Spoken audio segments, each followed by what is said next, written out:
Hey guys, welcome back to my YouTube channel. Today, we are going to be going over spontaneous human combustion.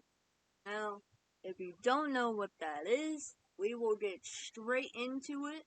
So, if you caught my drift in the last video, then you should know that this topic was gonna come up, because I mentioned it. We're gonna talk about it. But before we get into all of that, I have a shout out. So thank you to Puffy. I love this brand, man. I love this brand. Look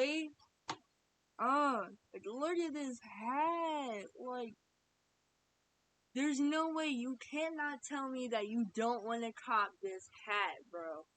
And if you want better photos than what's on screen, and that is me just showing you, I have an Instagram, and you can go over there and look at the pictures. We also did first highest pictures, which I will be shouting out as well. So go over there, go like the post, tell me what you think.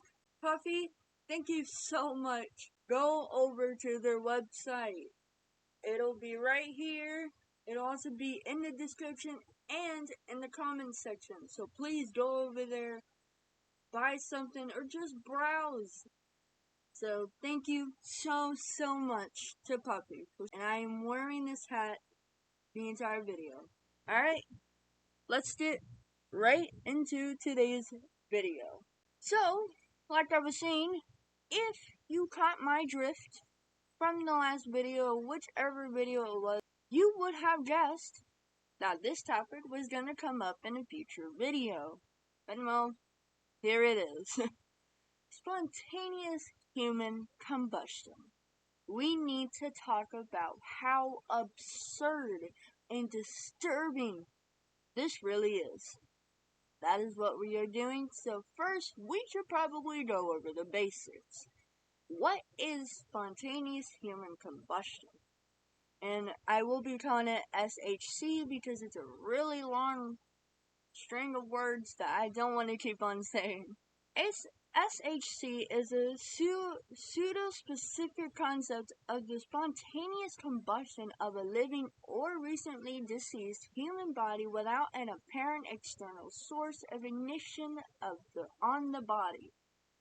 So that's already pretty weird, because anyway, let's move on. Scientific investigations have tried to analyze reported incidents of SHC and their hypothesis regarding potential causes and mechanics, including victim behavior and habits, alcohol consumption, and proximity to potential sources of ignition, as well as behavior of fires that consume melted fats.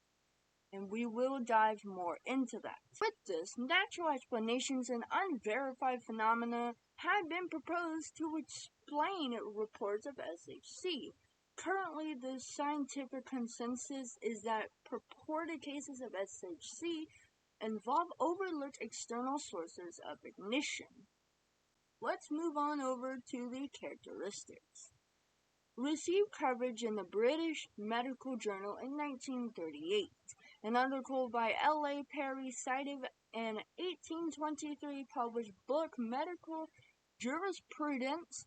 I'm so sorry if I get any words in this video wrong, I just have to say that. Which stated that commonalities among recorded cases of SHC included the following characteristics, and there were 6, and we are going over them right now. 1. The victims are chronic alcoholics. 2. They seem to mostly be elderly females. And don't get me wrong, they are not all elderly females. There are a couple cases where they are elderly men. But I don't think there is any reported cases of SHC that are young men or women, just elderly, for the most part that I know of. But I could be wrong, so let me know in the comments down below. Now let's continue. 3. The body was not burned spontaneously, but a lighted substance has come into contact with it, which that's already pretty strange. But what's even stranger is the hands and feet always seem to fall off the body. Don't ask me why that is, because I don't know. 5. The fire causes close to no damage to combustible objects that are near or in contact with the body. Which that's pretty strange, because if it's a fire, it's gonna spread. But apparently with this, it does not. And the final commonality is combustion of the body seems to leave a residue of greasy and fatigued ashes, very offensive in odor. But let's take it back to the first commonality that I said. Alcoholism seems to be very common with reported cases of SHC and literary references. Apparently I don't know easy words. And this is partly due to the Victorian era physicians and writers believing that alcohol had something to do with the SHC happening. There is more to this, and it's not just that. Scientific investigator Joe Nichol and forensic analysis John F. Fisher would pair up and do an extensive 2.5-year research project. And this project would involve 30 historical cases of alleged SHC from 1725 to 1982. My God, 1700s? And their lengthy 2-part report would be published in the Journal of International Association of Arson Investigators in 1984. It would also be incorporated into their book Secrets of the Supernatural in 1988. Nichol would frequently write on the subject, appeared on television documentaries, conducted additional research, and lectured at the New York Academy of Fire Science at Montour Falls, New York as a guest instructor. Their investigation would not just look at the 18th century, it would also look at the 19th and the 20th century, and their investigation would show that burnt cadavers were close to plausible sources for ignition, like candles, lamps, fireplaces, and whatnot. Such sources were omitted from published accounts of these incidents, presumably to deepen the aura of mystery surrounding an apparent spontaneous death. Along with this, the investigations would also find out that there was a correlation between alleged SHC deaths and victims' intoxication or other forms of incapacitation, which could conceivably have caused them to be careless and unable to respond appropriately to the accident. Since they were chronic alcoholics, they would be drinking a lot, and that would make them carefree, careless, and they would not respond appropriately to what was going on with them and what was happening. The destruction of the body was not that extensive, but a primary source of combustible fuel could plausibly have been what the victim had been wearing or a covering such as a blanket or comforter. Where destruction was extensive, additional fuel sources were involved, such as chair stuffing, floor coverings, the floor itself, and so on. Investigators would describe how such materials helped to retain melted fat, which could have added onto the body to be burnt and destroyed even more. This would yield still more liquefied fat in a cyclic process which is often known as the wick effect or the candle effect. According to Nichol and Fisher's investigation, nearby objects often remained undamaged, untouched, like they were never even affected by the fire, because fire tends to burn upwards, but burns laterally with some difficulty. The fires in question are relatively small, achieving considerable destruction by the wick effect, and objects nearby may not have been close enough to catch fire themselves, much as one can closely approach a modest campfire or fireplace without burning. As with other mysteries, Nichol and Fisher cautioned against a single simplistic explanation for all unusual burning deaths, but rather urged investigating on an individual basis.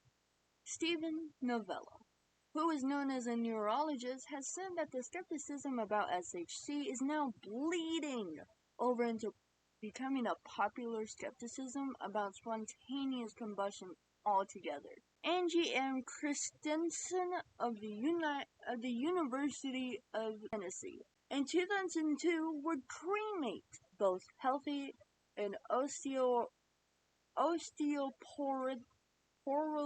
samples of human bone and would compare the resulting color changes and fragmentation. If you don't know what osteoporosis is, I'll explain it here.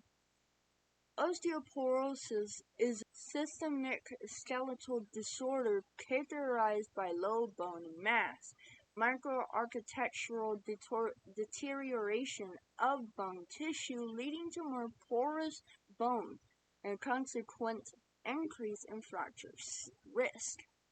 With this, the study conducted that osteoporotic bone samples consistently displayed more discoloration and a greater degree of fragmentation than healthy ones.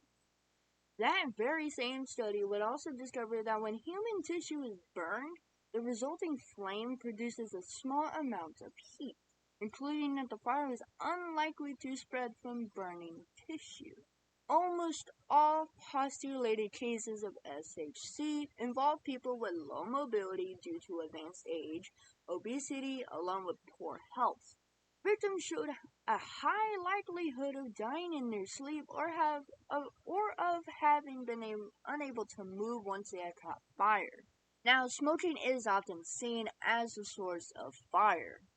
Natural causes such as heart attacks may lead to the victim dying, subsequently dropping the cigarette, which after a period of smoldering can ignite the victim's clothes. But we also have another idea, scalding. If you don't know what scalding means, scalding in a medical term is a form of thermal burn resulting from heated fluids such as boiling water or steam. And if we're not talking about medically, it just means very hot burning. And scalding can cause burn-like injuries, sometimes even leading to death without setting the clothes on fire, although not applicant in cases where the body is charred and burnt. This has been suggested as a cause in at least one claimed SHC-like event. But we also have another one. Inhaling and or digesting phosphorus. And phosphorus, it is essential for various biological functions including bone health, muscle function, and energy production. Phosphorus is found in many foods, particularly in protein-rich sources like meat, dairy, and nuts. It exists in several forms, with the most common allotropes being white phosphorus and red phosphorus. For a balanced diet, it's important to maintain appropriate phosphorus levels, as both deficiency and excess can lead to health issues. So, inhaling and or digesting phosphorus in different forms may lead to the formation of phosphine, which can auto-ignite. SHC can be confused with self-immolation as a form of committing yourself. In the West, self-immolation accounts 1% of committing, while Radford claims in developing countries the figure can be as high as 40%. Sometimes there were reasonable explanations for the deaths, but proponents ignore official autopsies and contradictory evidence in favor of anecdotal accounts and personal testimonies. And now, with all of this information out of the way, I will dive into one case today of spontaneous human combustion, but there are plenty of SHC cases that I can always dive into. So, if you want more after this video, let me know in the comments down below. Leave a like to let me know you want to see more after we're done with the video. But yeah, let's dive into this one case today that I want to tell. Margaret Howden, an 89-year-old widow who lived alone in a house on Prussia Street, Dublin, Ireland, was found burned almost to the point of complete destruction on March 28th, 1970. Plastic flowers on a table in the center of the room had been reduced to liquid, and a television with a melted screen sat 12 feet from the armchair in which the ashen remains were found. Otherwise, the surroundings were almost untouched. Her 2 feet and both legs from below the knees were completely undamaged. A small coal fire had been burning in the grate when a neighbor left the house the previous day. However, no connection between this fire and that in which Miss Hogan died could be found. An inquest held on April 3rd, 1970 recorded death by burning, but the cause of the fire listed as unknown. And that's gonna do it for this video. I find this super interesting and wanted to talk about it for a while now, and I want to see what you guys think about it, so let me know what you think in the comments down below. It is seriously super interesting and not looked into enough. We may have some ideas, evidence, and whatnot, but it's not a definite answer, and it keeps happening. It's not like a daily thing or anything like that. It's rare, but it does happen. It's not an impossible. But we just don't know how to prevent it. We don't know how it starts. We don't even know where to start with investigating the cause for spontaneous combustion. But with that though, if you liked the video and you made it to the end of the video where we are right now and you want to see more and want to let me know that you actually want to see more and you liked it, make sure to leave a like. And of course, if I earned your subscription, make sure to subscribe. We are trying to hit 100 subscribers before August, and I have a very big surprise coming to the channel once we hit that goal. So, if I earned it and you want to help the channel out grow and you want to keep up to date with all the videos I make, I upload Tuesdays and Thursdays, then make sure to subscribe. It really helps me out a lot. But thank you so much for watching this video, and I will catch you guys in my next video.